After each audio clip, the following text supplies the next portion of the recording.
नमस्ते people, this Siddharth and welcome to my YouTube channel. आज की वीडियो में मैं बहुत ही इंपॉर्टेंट चीज़ के बारे में बात करने वाला हूँ, वो है अकोमोडेशन। क्योंकि जब भी आप कहीं पे घूमने के लिए जाते हैं, भले वो आप हो या मैं हूँ, हम मोस्टली प्रेफर करते हैं होटल्स। सबसे पहले दिमाग में वही चीज़ आती है। अगर आप स्टूडेंट हैं, आपको पता है कि आप हॉस्टल में रुक सकते हैं, आपका बजट कम है तो हॉस्टल्स, पर नॉर्मली होता है हॉस्टल्स या होटल्स। इन दोनों के अलावा आपके पास तीसरा ऑप्शन नहीं होता है। बट अगर आपको पता नहीं है तो मैं आपको बता दूं, एक वेबसाइट है जिसका नाम है एयरबीएनबी, जहां पे आप अच्छे दामों में अच्छी जगह अपने लिए रुकने के लिए बुक कर सकते हैं। भले आप किसी के साथ भी वहाँ घूमने जाने का प्लान कर रहे हो, किसी भी जगह पे, दुनिया के किसी भी कोने पे। इस वीडियो में मैं आपको बताऊंगा एयरबीएनबी के बारे में। अगर आपको पहले से पता है तो बहुत अच्छी बात है, नहीं पता है तो इस वीडियो को देखते रहिए। क्या पता आपको नई इन्फॉर्मेशन मिल जाए जो आपके काम में आए। तो जिन लोगों को नहीं पता है, चलिए बढ़ते हैं इस वीडियो की तरफ। एयरबीएनबी स्टार्ट हुआ था 2009 में, और इसके लिए कुछ जो प्रॉपर्टीज़ होती हैं, ये आप लोगों में से अगर किसी पास एक्स्ट्रा प्रॉपर्टी है तो उसको भी रेंट पे दे सकते हैं। यानी कि हाँ, आपने बिल्कुल सही सुना, जो आप ये वीडियो देख रहे हैं, अगर आपके पास कुछ एक्स्ट्रा प्रॉपर्टी है तो उसको भी दे सकते हैं रेंट पे। इसके बारे में मैं आगे वीडियो में बात करूँगा।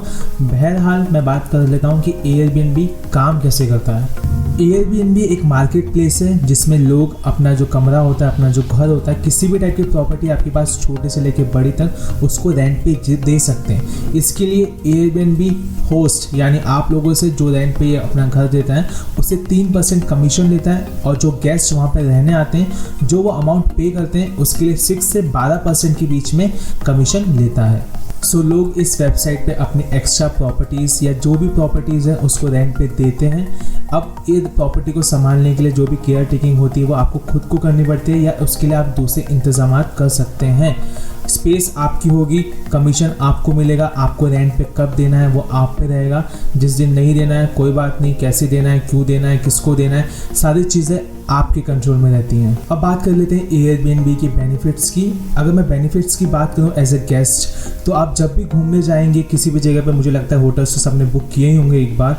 बट अगर आपका एक बजट टाइट है, आप 3-4 लोग हो, एटलीस्ट अगर आप 4-5 लोगों का ग्रुप है दोस्तों का, तो आप एयरबीएनबी पे अपने लिए अपार्टमेंट बुक कर सकते हैं या कोई भी बड़ी प्रॉपर्टी बुक कर सकते हैं। इससे ये होगा कि आप जो वो रेंट होगा वो आपस में डिवाइड भी कर सकते हैं। बड़ी प्रॉपर्टी होगी, आपको उसमें किचन वगैरह भी मिलेगा जिसको आप खुद यूज़ कर सकते हैं। ये चीज़ें मैंने खुद ने यूज़ की क्योंकि मैं अपने दोस्तों के साथ ट्रैवल करता हूँ, और जब भी हम 4-5 लोग ट्रैवल करते हैं तो एयरबीएनबी का यूज़ करते हैं, क्योंकि उसमें हमें चीज़ें मिलती है, इंडिपेंडेंसी मिलती है खुद चीज़ें करने के लिए, और जो कि आपको होटल में नहीं मिलती है। और अगर आप रेंट के हिसाब से देखें तो आप आपस में दोस्तों के साथ में डिवाइड कर सकते हैं, जो कि आपकी पॉकेट में ईजी पड़ेगा। एयरबीएनबी पे बुक करने के लिए आपको कुछ नहीं करना होता, बस आपको अपनी आईडी बनानी है, वेरीफाई करना है उसको अपने दूसरे जो सोशल मीडिया अकाउंट है उसके थ्रू, ताकि आपको हर एक चीज़ आसानी से दिख पाए। और आप एयरबीएनबी पे ये भी देख सकते हैं कि उस प्रॉपर्टी में पूल है कि नहीं है, आपको हेयर ड्रायर मिलेगा कि नहीं मिलेगा, वैक्यूम क्लीनर मिलेगा नहीं मिलेगा, ऐसी छोटी मोटी चीज़ें, सारी की चीज़ें उसमें लिखी होती है ओनर के द्वारा। तो आपको जो भी चीज़ें पसंद हो, नहीं पसंद हो, उस हिसाब से आप अपनी प्रॉपर्टी को चूज़ कर सकते हैं। अब एयरबीएनबी किसी होटल की तरह नहीं है जहाँ पे आप जाएंगे तो आपको रिसेप्शन पे कीज़ मिल जाएंगी। इसके लिए आपको ओनर से बात करनी पड़ेगी। ऑफकोर्स ओनर भी आपको कांटेक्ट करेगा बाकी इन्फॉर्मेशंस को लेके, तो ओनर एंड आप आपस में बात कर सकते हैं कि कैसे वो चीज़ें सॉर्ट आउट होंगी। अगर मैं खुद का एग्जांपल दूं तो हमारे लिए जैसे कि जो ओनर होते हैं वो आए, उन्होंने की दी और बोला this is the key, now this place is yours for 2-3 days. तो ऐसा होता है, नॉर्मल ये चीज़ें करना। आपको कीज़ दे के चले जाएंगे, जो भी उनके इंस्ट्रक्शंस होंगे वो आपको बता देंगे, दैट्स ऑल। होटल जैसा बिल्कुल भी नहीं है, अलग चीज़ है और ये फ़न भी है।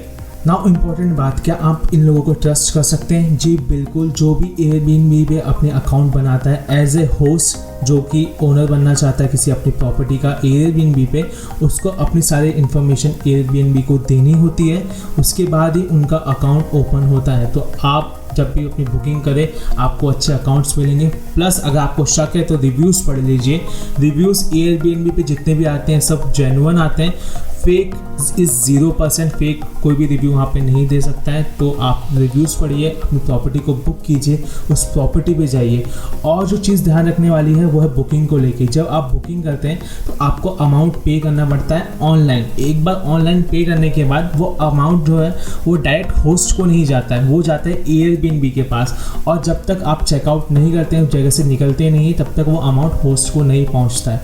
इस बीच के दरमियान अगर किसी भी टाइप की परेशानी आप आपको होती है या आपको अपनी बुकिंग कैंसिल करनी है तो आप एयरबीएनबी के कस्टमर सर्विस को कॉल कर सकते हैं, उनसे पूछ सकते हैं और जो भी पॉलिसी होगी उस हिसाब से आपको रिटर्न मिलेगा नहीं मिलेगा, जो भी प्रॉब्लम होगी वो सॉर्ट आउट हो जाएगी।